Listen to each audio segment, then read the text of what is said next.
My mother-in-law didn't wait for me to open the door. She had a key, and she used it the way people use keys when they've decided this space belongs to them, regardless of whose name is on the lease. I was standing at the kitchen counter in my pajamas, halfway through making oatmeal, when she walked in with my husband right behind her, and the particular look on her face that I had learned to recognize over 6 years of marriage. It was the look she wore when she had already decided something and was now performing the act of telling me about it as a courtesy. She set her purse on my kitchen table.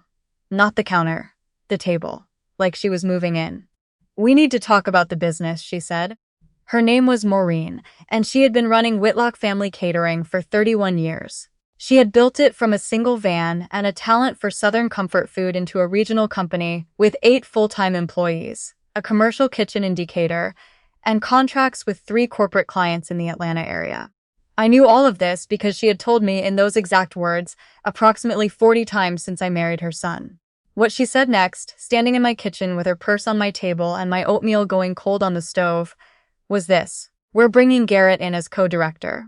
He's going to need your office space at the kitchen, so you won't need to come in anymore." Garrett was my brother-in-law. He was 38 years old and had spent the last decade cycling through sales jobs he couldn't keep, a landscaping business that lasted one summer, and most recently a food truck concept that he'd funded with a loan from Maureen and then shut down after 4 months. He had 2 kids from a marriage that had ended badly and a personality that charmed people in the first 15 minutes and exhausted them by the end of the first hour. I had been the operations manager at Whitlock Family Catering for 4 years. I had come in when the business was hemorrhaging money, restructured the vendor contracts, built out a proper inventory system, and brought the annual revenue from $280,000 to just over $600,000. I had done this while also being a daughter-in-law, which meant I had done it while being second-guessed at every turn, and thanked for none of it. I looked at my husband, whose name was Todd, and who was standing 2 feet behind his mother with the expression he always wore when she was in the room. Somewhere between a man who loved his wife and a boy who could not disappoint his mother, trapped in a body that had to choose. He didn't meet my eyes. "Okay," I said. Maureen blinked. She had prepared for an argument. I could see it in the slight deflation of her posture when I didn't give her one. She had a whole speech ready, I was certain of it. Something about family roles and Garrett's need and the importance of blood in a family business, and I had just removed her audience for it. "I'll clear out my things by Friday," I said, and I went back to my oatmeal. She left 20 minutes later. Todd stayed in the kitchen after she was gone, and I could feel him trying to find the right words, cycling through openings and discarding each one. I didn't help him. I ate my oatmeal. I washed the bowl. I went upstairs and sat on the edge of the bed and stared at the window until the tightness in my chest became something I could breathe around. I did not cry. I had stopped crying about Maureen somewhere around year 3 of our marriage, when I understood that tears in front of her registered as weakness, and tears alone in a bathroom felt like giving her something she hadn't earned.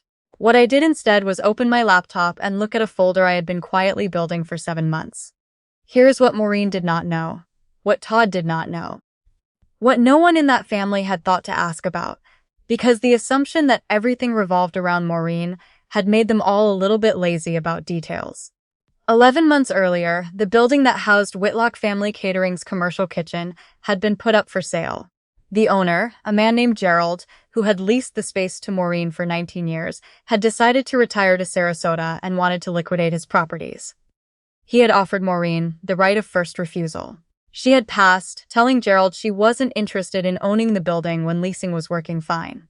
I found out about this because I handled the vendor correspondence and Gerald had CC'd the operations contact, me, on his initial letter to Maureen. Maureen had never mentioned it. I don't think she imagined I would care. I cared. I had been in commercial real estate finance before I married Todd and moved to Atlanta. I had spent 5 years underwriting small business property loans in Charlotte, and I understood what I was looking at when I read Gerald's letter. The building was underpriced. The location had appreciated significantly since Gerald had last assessed it, and he was valuing it off old comps because he wanted a fast sale, not a perfect one. The commercial kitchen build-out alone would have cost more to replicate than the asking price of the entire property. I called Gerald myself. I told him I was interested as a private buyer. He was surprised, and then, once I explained my background, not surprised at all.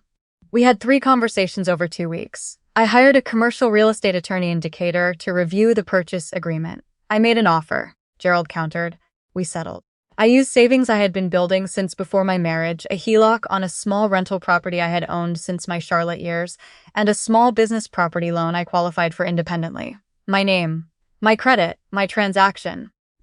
The closing had happened 6 months ago, on a Tuesday morning, in a title company's conference room in Buckhead, and I had driven back to the commercial kitchen afterward, walked through the space where I had spent 4 years of my professional life, looked at the stainless steel prep tables and the walk-in cooler and the loading dock where the vans pulled in and thought, mine. I had not told Todd. I had wanted to.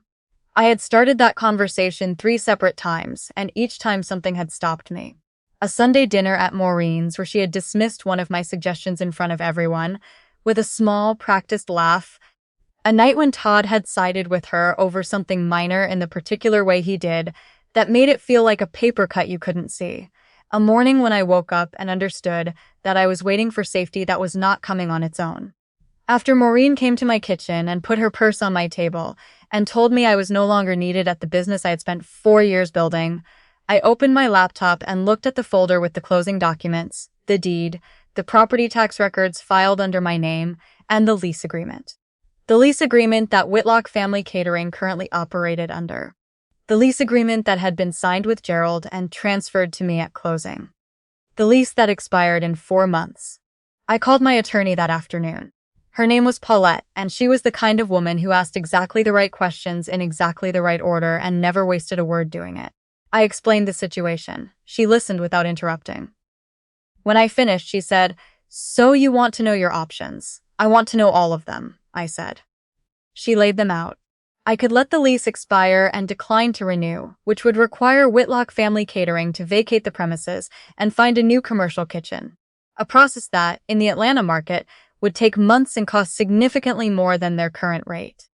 I could offer a lease renewal at market rate, which was approximately 40% higher than what Maureen was currently paying under Gerald's 19-year-old agreement. I could also, Paulette noted, offer Maureen the right of first refusal to purchase the building from me at a price I set. What I'd like to do, I said, is send a standard lease renewal notice. Market rate. 30-day window to accept or decline. That's your right as the property owner, Paulette said. I know, I said. I just want to make sure the letter comes from you, on your firm's letterhead. There was a brief pause. Understood, she said. I went to my closet and started pulling together the things I would need to clear out of the office by Friday, and I did it with the mechanical focus of someone who has already made their decision and is simply waiting for the rest of the world to catch up.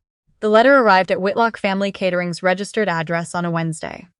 Paulette had sent it certified mail, and I know it was signed for at 10:47 a.m., because the USPS tracking notification came to my phone while I was in the middle of a Pilates class. Maureen called Todd first. This I found out later. She called him at 11, and his voicemail picked up, and she left a message that he described to me afterward as not calm. Then she called the main line at the kitchen, where she was apparently informed by one of the staff that the renewal letter had been sitting on the front desk since morning. My phone rang at 12:03 p.m. I was in the parking lot of the Pilates studio eating an apple, and I looked at Maureen's name on the screen and let it ring. She called 4 more times between noon and 1 p.m. I answered on the 5th. There's been some kind of mistake, she said. Her voice had the particular texture of someone who has been furious for an hour and is now attempting to compress that fury into a shape that sounds like reason. The renewal letter is from a law firm. It has someone else's name on the property ownership. That's my name, I said. A silence. Your name, she repeated. I purchased the building from Gerald last year. The transaction closed in October. The lease transferred to me at closing.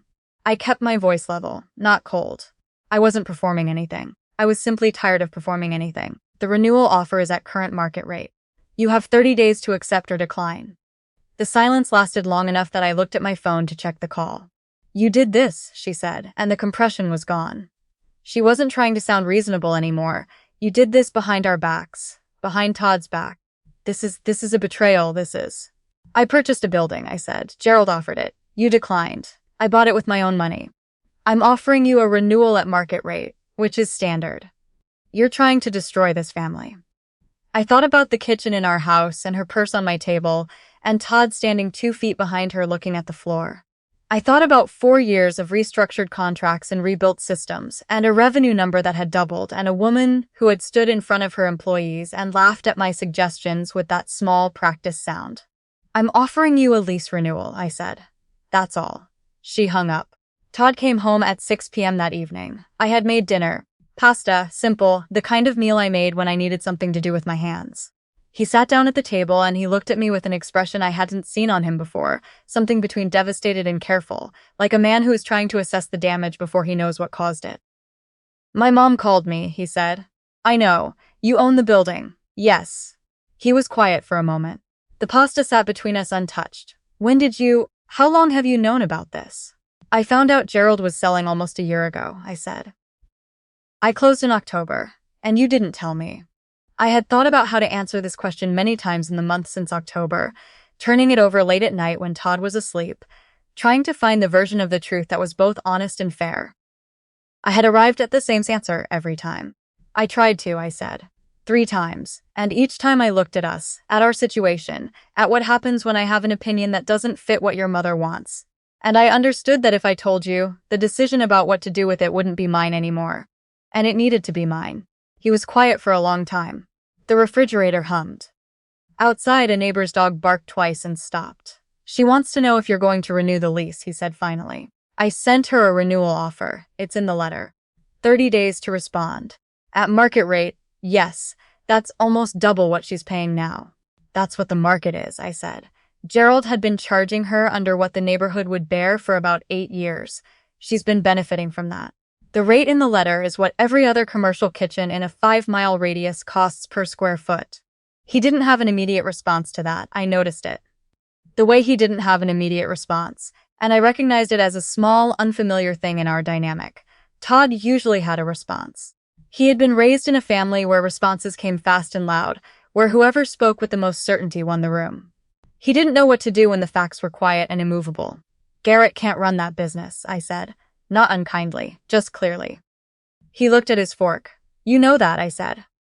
"You've known it since she told us her plan, and you stood in our kitchen and you let her tell me to clear out my desk without saying a single word. She's my mother. I know she is. It's her business. I know that too." I pushed my chair back slightly, and the building it operates in is mine. Both of those things are true at the same time. He looked up at me. He looked in that moment like someone seeing a version of their own life that they hadn't been aware was available. A different arrangement of the same elements, reorganized by a fact they hadn't known, was sitting there waiting. "What do you want?" he asked. It was the first time in a long time that he had asked me that question and actually waited for the answer. "I want to be treated like someone whose contributions count," I said. "I want a seat at the table that isn't contingent on whether your mother is in a generous mood that week. And I want you to stop disappearing every time she walks into the room." He sat with that. The pasta got cold. "Okay," he said. It was just one word, but he said it differently than I had said it that morning in our kitchen, not as a wall to end a conversation, but as a door he was choosing to walk through. What happened over the next few weeks was not clean. I want to be honest about that, because the stories that resolve neatly tend to flatten out the parts that are genuinely hard, and I don't think flattening is useful to anyone. Maureen did not speak to me for 9 days. During those 9 days, she apparently convened something that her daughter described to me later as a family meeting, which Todd attended and came home from looking depleted in a way I hadn't seen before. She had called her sister-in-law and 2 cousins, and at minimum 1 person from her church. The consensus, or the version of consensus that Maureen had engineered, was that I had acted deceptively and was attempting to leverage property ownership to extract something from the family. I received a call from Todd's aunt, a warm woman named Dorothy, who had always been kind to me at holiday gatherings. Dorothy said gently that she was sure there had been some kind of miscommunication, and that surely family should be able to work things out without lawyers. I agreed that family should ideally work things out. I explained the timeline. I explained that Gerald had offered Maureen the right of first refusal, and she had declined. I explained that I had purchased the property with my own independent funds. Dorothy went quiet in the way that people go quiet when the facts don't leave room for the narrative they came in with. "She didn't tell anyone Gerald was selling," Dorothy said slowly, mostly to herself. "She didn't tell anyone," I confirmed. "Garrett called on the 4th day. He was warmer than I expected, which made me more careful, because Garrett's warmth had a direction to it. He said he understood the situation had gotten complicated, which was one word for it. He said he knew my work at the company had been important, which was a different kind of word for it. He said maybe there was a way to figure this out where everyone ended up in a good place. Maybe I could consult for the business. Maybe there was a title we could work out. Maybe the rent thing was something we could negotiate. Garrett, I said, your mother told me to clear out my desk so you could have my office. How is it going over there? A pause. It's a learning curve, he said. I know, I said. It took me about 8 months to really understand the vendor relationships. The linen supplier contract alone has 3 clauses that require active management, or you end up with penalty fees. I documented all of it. It's in the shared drive. Another pause longer. Right, he said. The lease renewal offer is the lease renewal offer, I said. Your mom has the contact information for my attorney if she has questions about the terms. He didn't have a clean answer for that, which was becoming a pattern in my conversations with the Whitlock family. Maureen called me on the 10th day. It was a Saturday morning, and I was at the farmer's market 2 miles from our house, and I stood near a stand selling peaches and answered my phone. Her voice was different from the version I had heard on day 1. That version had been volcanic, built-up pressure finding its first release valve. This version was controlled in the way that things are controlled after they have already broken and been forced back together by will alone. She was not apologetic. I didn't need her to be. I want to discuss the lease, she said. Okay, I said. The rate you've offered is aggressive. It's market rate, I said. I can send you 3 comparable listings if that would help. A pause. That won't be necessary. Another pause, longer. I would like to continue operating out of the current location. I assumed you would, I said. It's a good location. You've built the business around it. I need you to understand, she said, and then she stopped. And what followed was a silence I recognized as someone trying to find words for something that doesn't have comfortable ones. I built that company for 31 years. Every decision I made was for this family. I know, I said. You were not. She stopped again. I didn't always make you feel like you were part of it. I had stood in line at the farmer's market behind a man buying 3 bundles of kale, and I held my phone and listened to my mother-in-law say the closest thing to an acknowledgement I had heard from her in 6 years of marriage. It wasn't an apology. It was something more honest than an apology, actually. It was an admission. She wasn't saying she was sorry. She was saying she knew. No, I said. You didn't. I'd like to discuss whether there's a role for you going forward, if you're open to that. I had thought about this moment too. I had imagined it playing out in a lot of different ways. With more triumph than I felt, with more anger, with some version of satisfaction that would have felt cleaner. What I actually felt was tired, and underneath that, something that had taken me a long time to identify. It was solid. It was mine. It was the feeling you get when you have spent years building something quietly, without recognition, without a seat at the table. And then one day you look up and realize that the ground under your feet belongs to you, and no one can move you off it. I'm open to it, I said. But I need some things to be different. She asked what I needed. I told her. I told her that my role at the business had to have a title and a defined scope, not helping out, not Todd's wife who knows accounting, but a real operational position with real authority. I told her that when I spoke in a room, I would not be laughed at or dismissed, and if that happened, I would leave and I would not come back. I told her that Garrett was welcome to be involved in the business, but not in my department, not in my lane, and not with the expectation that I would clean up behind him when the learning curve got steep. And I told her one more thing. I told her that the contribution I had made to Whitlock Family Catering over 4 years, the restructured contracts, the inventory overhaul, the revenue growth, the systems that made it possible for the business to function without her doing everything herself. I needed that acknowledged, not repaid, not formally documented, though I had documented it myself, just said out loud by her in front of Todd. She was quiet for a long time. I'll need a few days, she said. You have until the end of the 30-day window, I said, for the lease. The other conversation can happen whenever you're ready. She said goodbye. I bought the peaches. They were the good kind, the ones that smell like summer from 3 feet away. Maureen came to dinner the following Sunday. This had been Todd's idea, and I had agreed to it because I could see that he was trying, genuinely and with some effort, to build something that didn't require him to split himself down the middle every time his mother was in the room. He made the food, brisket, low and slow, the way his grandmother had taught him. And I set the table, and we sat down together in the particular quiet of people who have said important things and are now learning how to sit with what comes after. Maureen looked smaller than she had the last time she'd stood in my kitchen. This happened to people sometimes when the architecture of their certainty shifted. She wasn't diminished. That's not the right word for it. She was present in a different way. More careful. More aware that the room she was in was not configured the way she'd assumed. She said what she needed to say before the brisket was served. She said it without frills, without performance, in the direct way she did most things. She acknowledged that I had carried significant operational weight at the company, that she had not given credit where credit was due, and that she had not made me feel like family, when family was exactly what I was. Todd reached across the table and put his hand over mine. I didn't cry. I didn't feel the need to. What I felt was a kind of resolution that had nothing to do with winning. It was quieter than winning, more durable. Like a room you've been trying to get into for years, and then one day the doors simply open. We renewed the lease. The new rate was 15% above what Maureen had been paying. A compromise Paulette helped me structure, factoring in the long tenancy and the goodwill of a stable tenant.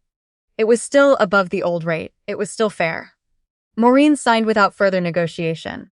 Gerald is not co-director of anything. He is in a part-time sales role that plays to what he's actually good at, which is talking to people, and he is supervised by someone with relevant experience, which is not him.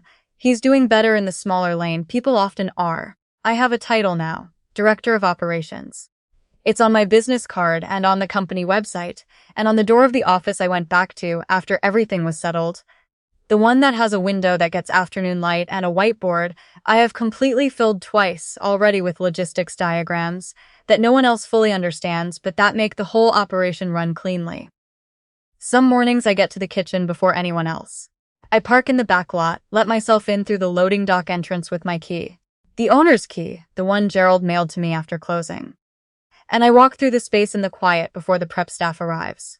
The stainless tables, the walk-in cooler. The sound of the exhaust fan cycling on automatically when the temperature sensors kick in. I make a cup of coffee from the machine we keep for staff in the break room. I stand at the window that looks out over the parking lot. I let the coffee get warm in my hands. And I think about how much of my life I spent trying to earn a place in a room that was already mine, and how the only thing that changed everything was deciding to stop waiting for someone else to hand it to me.